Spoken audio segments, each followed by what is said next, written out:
The second I said it, I knew it was over. But I couldn't stop. The strange thing isn't that I got it wrong. The strange thing is this. The me who knew it was wrong was right there.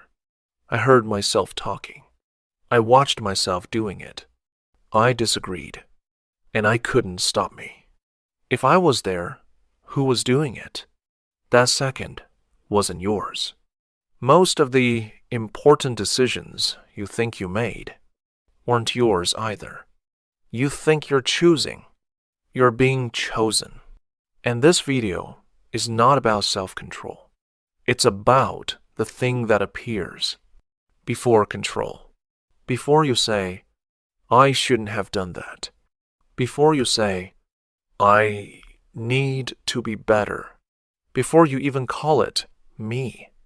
We're going to look at the exact moment a reaction becomes an I.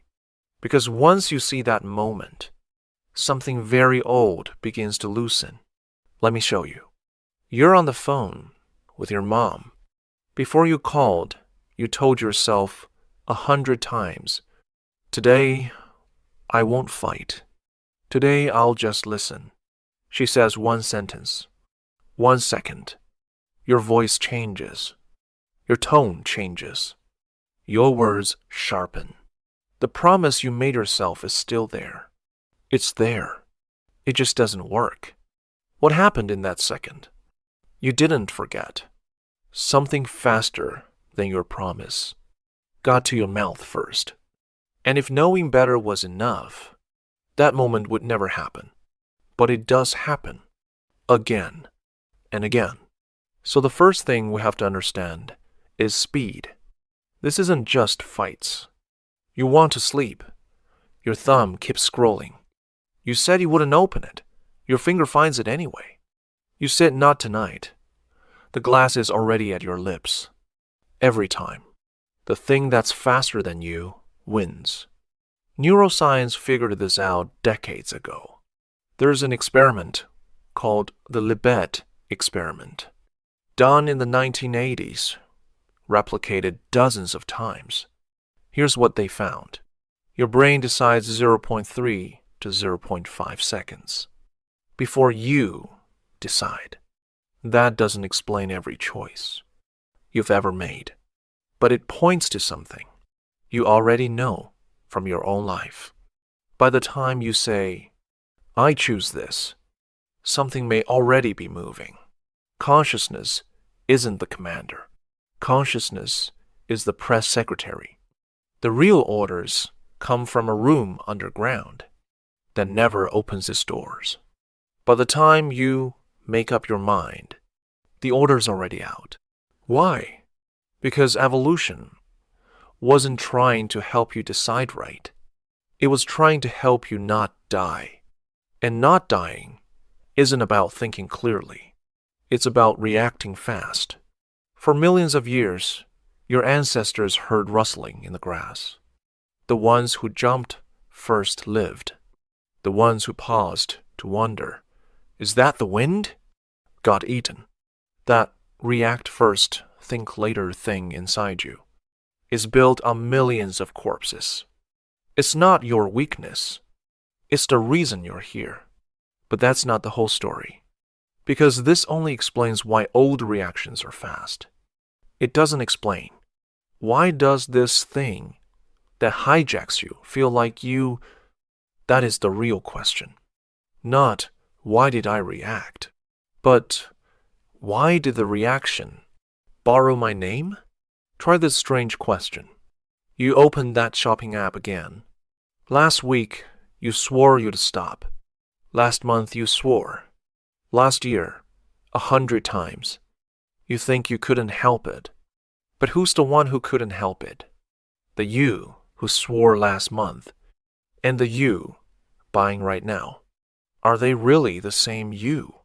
Or is it that the I who swore and the I who bought are just two temporary actors, taking turns on stage, and that consistent me you imagine never existed at all? Pause here, because this is where most people miss the whole thing. They think the problem is, why can't I control myself? But the deeper problem is, what is this self that keeps changing sides? The thing that hijacks you isn't you. It isn't another you either. It's a temporary stand-in. We treat I like a constant, a fixed thing, something you can find again. But stop and look. The moment anger rises, you don't feel angry. You become the anger. The moment an impulse rises, you're not driven by it. For that moment, you are the impulse. The I regret it that wakes up afterwards is just a new reaction, wearing the same I mask. Every moment has an I, but every moment's I is just whatever reaction is loudest right now, wearing your name for a second. People treat I like a constant. Actually, I is a variable. This is where you might start to feel uncomfortable. Because if I is a variable, what is I? What is the thing that keeps tagging me onto everything? To answer this, we have to go somewhere deeper than psychology. Because psychology can describe the pattern, but it doesn't always show you the tiny act that makes the pattern feel personal. In Yogacara Buddhism, there is something called manas, the seventh consciousness. But pay attention. Manas is not the unconscious. What you call the unconscious is just material that manas has grabbed, cached content, old footage. Manas isn't content. Manas is a movement that never stops. Let me show you it moving. Right now, you're looking at the screen. You hear my voice. While you're hearing, there's something that is doing the hearing. That something isn't the sound. Isn't your ears? Isn't your brain? It's the thing that lets hearing happen at all. In Yogacara, this is called the seeing aspect of storehouse consciousness, the deepest layer of being here. Then, manas rushes in, grabs that being here, slaps a label on it. This is me. If that sounds abstract, watch it in a normal moment. Someone ignores your message. First, there is just seeing, the screen, the silence, the missing reply. Then something grabs it. They don't care about me. Notice what happened. The event was small. The label was everything. It doesn't pick. It just labels. Whatever rises, it tags. Anger rises, it says, I'm angry. Impulse rises, it says, I want this. Regret rises, it says, I regret it. So, I isn't a thing.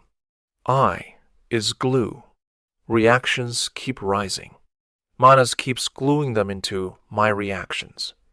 And it looks like there's a continuous I experiencing all of it. But take it apart. There are only reactions. And the gluing. There's no center being glued. This is why one sentence from your mother can turn you into a child again. This is why one unread message can become, I'm not loved. This is why a craving doesn't feel like a craving. It feels like a command. Now we get to today's most important sentence. To the outside world, I is a subject. I do, I speak, I choose, I plan. But in the inner world, I is only what is being moved. You think you're the one grasping. Actually, the grasping is what creates you. The you who decides for you isn't you. It's everything you've ever been through, conspiring into a mask. Every trauma, every relationship, every habit, every repetition, all of it piled up in storehouse consciousness. Then the seventh consciousness grabs the whole bundle, slaps I on it, and you mistake the bundle for yourself. So that force that makes you replay your old patterns isn't trauma, isn't impulse, isn't some specific unconscious content. It's the act of being an I itself. Here is the turn. The deepest habit is not anger, not fear, not desire. The deepest habit is the habit of turning everything into me. Wanting to be an I means grasping every second. Stop grasping, and I dissolves. You might want to ask, so is there no way out? Are we just stuck being pushed around forever? No, but the way out isn't where you think. We tend to think waking up means taking back the wheel. Knock out the thing that hijacks you. Let the real me drive again. Let reason win. Let old patterns lose. But you can see now that road is the trap. The I who wants to take back the wheel and the I who got hijacked are the same grasping emotion. You're not freeing yourself. You're using a new attachment to fight an old one. This is why self-improvement can secretly become another prison. The old pattern says, I am broken. The new pattern says, I will become fixed. But both of them still begin with the same word, I. Real awareness is something else. Awareness isn't control. Awareness is seeing that there's no controlling here at all. When no one's fighting for the wheel anymore, the car actually stops swerving. How do you do this? Not techniques. 3 observations. 1. See the gap. Next time anger rises, don't become it. Just for a second. Notice, oh, anger is rising. Don't push it down. Don't try to kill it. Just see it. Maybe someone uses the wrong tone. Maybe your chest tightens. Maybe the sentence appears, here we go again. Before you answer, look for 1 clean second. Not the whole day. Not enlightenment. 1 second. In that second, you're not inside the reaction. That second is the gap. Dzongtsar Khyentse Rinpoche once said, between thought and thought, there is the Buddha. 2. Don't tag. Practice not saying I'm angry. Just say, anger is rising. Take the I label off the reaction. You'll find something strange. Anger that nobody's claiming fades faster than you'd believe. Try it with something smaller. Not rage, just irritation. Not heartbreak, just the tiny burn when someone doesn't reply fast enough. Say, a burn is rising. Not, I am being ignored. 3. Don't feed it. Old patterns live on the identification, this is me. Every time you say, I'm just like that, you add a brick to that million-year highway. Practice not claiming. Don't say, this is who I am. Don't say, I can't help it. Just watch it rise. Watch it fade. Don't feed it. The pattern wants a biography. It wants a story. It wants you to say, this is who I've always been. Don't give it that. Give it attention, but don't give it identity. Remember the moment at the start of this video? You said that thing. You regretted it. You watched it come out of your mouth, couldn't stop it. Now you know. The one speaking in that second wasn't you, wasn't another you, was a temporary actor, stitched together from every wound you've ever carried. And the I who cried right after also wasn't you. Another temporary actor. A similar mask. You were never there. But who's been watching this whole video? The one who's been seeing all of this. The one that isn't any reaction, isn't any mask, isn't tagging anything. That one is. Not as a new identity. Not as a better self. Not as the final real me. Just seeing. One last thing. You don't need to become a better version of yourself. You need to see. The you who wants to become a better version of yourself is just the old pattern's smartest disguise. The mask isn't lying to you. The mask is the you think is you.